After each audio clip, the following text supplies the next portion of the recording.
আনাস রাদিয়াল্লাহু তাআলা আনহু থেকে হাদিস বর্ণিত, রাসূল আকরাম সাল্লাল্লাহু আলাইহি ওয়াসাল্লাম ইরশাদ করেন, মা বোনেরা খুব গভীর মনোযোগ দিয়ে শুনুন। আল্লাহর নবী দো জাহানের নবী সাল্লাল্লাহু আলাইহি ওয়াসাল্লাম আপনাদের ব্যাপারে বড় সংক্ষিপ্ত সিলেবাস দিয়েছেন। আপনাদের ব্যাপারে আল্লাহর নবী শুধু 4টি কাজের কথা বলেছেন, আমলের কথা বলেছেন। যদি আমার মায়েরা এই 4টি আমল করতে পারে, আল্লাহর নবী বলেছেন জান্নাতের কয়টি দরজা হবে? জোরে কোন, আরো জোরে বলেন কয়টি? মায়েরা যদি 4টি কাজ করতে পারে, আল্লাহর হাবিব বলেছেন এই 8টি দরজার যে দরজা দিয়ে ইচ্ছা সেই নারী জান্নাতে প্রবেশ করবে। জোরে কোন সুবহানাল্লাহ। আমার মায়েরা 1 নম্বর হলো আল মারআতু ইযা সাল্লাত খামসাহা, 5 ওয়াক্ত নামাজ যেই নারী ওয়াক্ত মতো সময় মতো ইহতিমামের সাথে আদায় করবে। কয় ওয়াক্ত নামাজ? শুধু বিবিরা পড়বে, স্বামীরা পড়বে না? কি বলেন? স্বামী স্ত্রী উভয় পড়বে। আমার বন্ধুরা, আপনাদেরকে যারা স্বামী আছেন আপনাদের একটা কথা বলি, স্বামী স্ত্রীর যদি শাড়ি লাগে কে কিনে দেয়? জোরে বলুন। স্বামী না, জোরে কোন আমি। কি বলেন, তাই না? কে কিনে দেয়? আপনার বইটা কে কেনেন?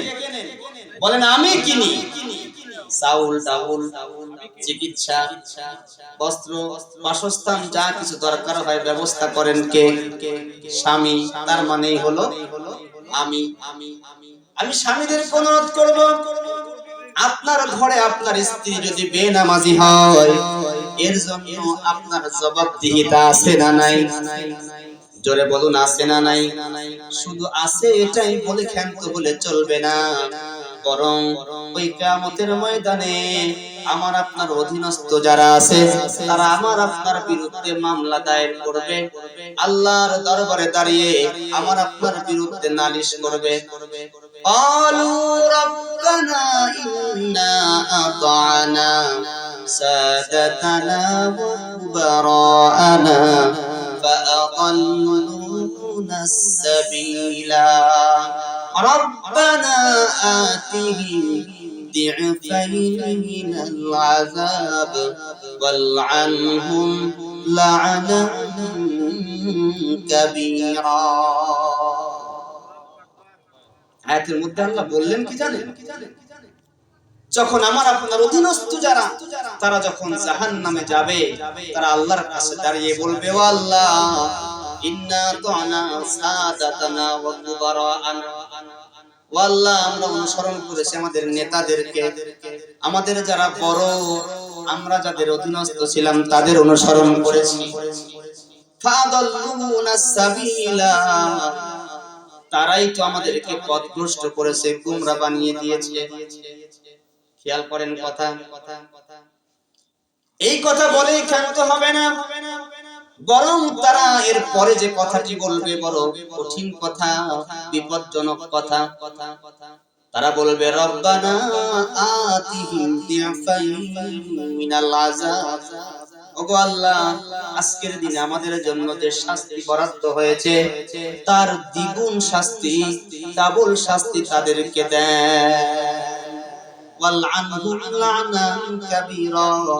আর তাদের উপরে বড় অভিশাপ নাজিল করেন। জোরে বলেন নাউজুবিল্লাহ। এজন্য স্বামীদেরকে বলবো, আপনার গোসলের পানি বিবি তুলে দেয়, আজকের থেকে নামাজের ওযুর পানি বিবির ওযুর পানি আপনি তুলে দিবেন। ওই সবাই তো ঠিক করে নাই, খালি আমার এই ভাই কইছে ঠিক। হ্যাঁ, কায়দায় ফেলে দিছি আজকে। আপনার গোসলের পানি তুলে দেয়, আপনার কাপড় চোপড় ধোয়, আপনার ঘরের যে নারী সেটা কি আপনার চাকরানী? কথা বলেন। একটু ঘা লাগাবো, কষ্ট পাবে, একটু আঘাত দিব যাতে করে একটু আপনি টের পান যে কিছু একটা দেয়া হচ্ছে নাকি। আপনার ঘরে যে নারী আছে সেটা কি আপনার চাকরানী? কথা বলেন। সেটা আপনার ঘরের রানী। জোরে কোন সুবহানাল্লাহ। নারী ঘরের চাকরানী নয়, নারী হলো আপনার ঘরের রাজরানী। কথা বলুন ঠিক কিনা? আপনি ওই বাড়িটার রাজা, আর আপনি রাজা, তার রাজরানী হলো আপনার স্ত্রী। কথা বলুন ঠিক কিনা? যদি বেনামাজি হয় তাহলে আপনার বিরুদ্ধে মামলা দায়ের করবে আখিরাতে। সেটা কি আপনি চান?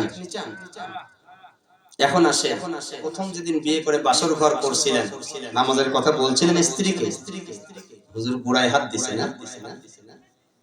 আল্লাহু আকবার, যারা বলেন আল্লাহু আকবার। আল্লাহ আল্লাহ আল্লাহ। আমি আপনাদের কিছু উপদেশ দিচ্ছি, এই উপদেশগুলো যদি আমরা মানতে পারি এবং যে বিষয়গুলো বাস্তবসম্মত এবং আমাদের জন্য অতীব প্রয়োজন, এই কথাগুলো আপনাদেরকে আমি বলার চেষ্টা করছি। আপনার ঘরে আপনার স্ত্রী যদি বেনামাজি হয়, যদি নামাজের অভ্যাস তার না থাকে, প্রয়োজনে তার ওযুর পানি আপনাকে সরবরাহ করতে হবে। কথা বলুন ঠিক কিনা? ওযুর পানি, প্রয়োজনে ওযুর পানি স্ত্রীকে ভরে দেন। আজকে যে আমরা খাঁটি হাতে লেগে নামাজ পড়িস না, জঙ্গের দেওয়া দেই দাঁড়া, হুজুর বলছে নামাজ পড়ানো লাগবে, এই কাজ করেন না, খবরদার। ভুল তো আপনি করেছেন। আমার এক উস্তাদের গল্প বলি। উস্তাদ বলতেছিলেন একদিন ক্লাসে, ওনার বিয়ের রাত্রির গল্প শোনাচ্ছিলেন। বলবেন এই হুজুর আবার কেমন হুজুর, খুব বেকায়দা হুজুর, আমরা দেখলে থরথর করে কাঁপতাম। সেই হুজুর তার বাসর রাত্রির গল্প শোনাচ্ছে। বলছে জানো, যেদিন আমি বিবাহ করতে যাই সেই দিন বাঁশঝাড়ে গেলাম, গিয়ে একটা পাকা পোক্ত শক্ত দেখে একটা কুঞ্চি কাটলাম। কি কাটছে? কুঞ্চি। ঘর ছিল সোনের ঘর। আপনাদের এদিকে সোনের ঘর ছিল না? আগে ছিল, সেই কালের কথাই বলছি। সোনের ঘর, তো কুঞ্চি কেটে ওই সোনের চালের মধ্যে গুজে রাখছে। আমার আঞ্চলিক ভাষায় আমি বলছি, বুঝবেন কিনা জানি না, গুজে রাখছে। বলছে বিবাহ করে নিয়ে আসলাম, রাত্রিবেলায় বাসর রাত হলো, শেষ রাত্রে গোসল ছেড়ে আমি মসজিদে গেলাম। যাওয়ার সময় শুধু বলে গেলাম উঠে পবিত্র হয়ে নামাজটা সেরে নিই। মসজিদ থেকে ফিরে গিয়ে দেখলাম ল্যাব গায়ে দিয়ে ঘুমিয়ে আছে, শুয়ে আছে, বাস কোনো কথা নাই। ওই যে বুঝে রাখছে, বাস টান দিয়ে বের করে সপা সব বাড়ি। কার উপরে? আরে ল্যাব গায়ে দিয়ে আছে তো, বুঝেন না?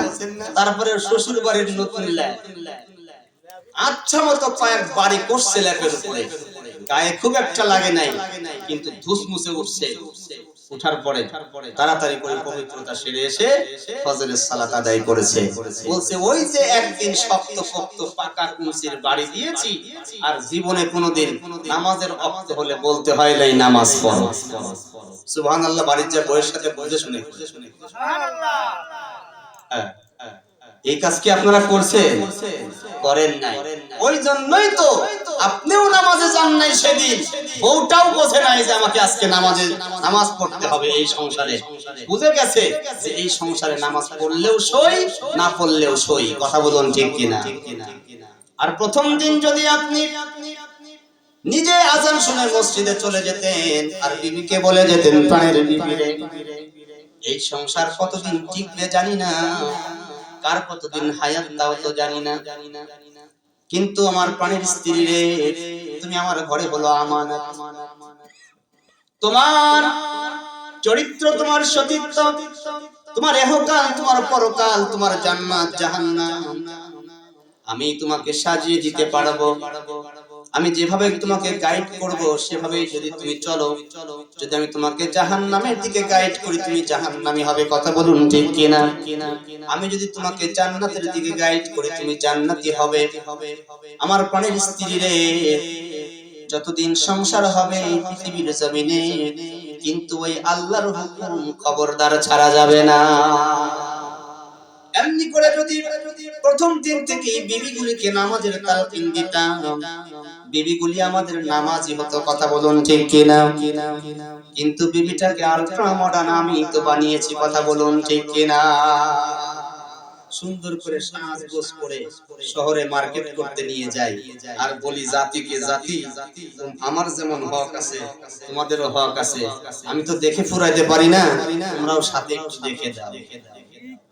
কি বলেন ঠিক না? মজা লাগে তাই না?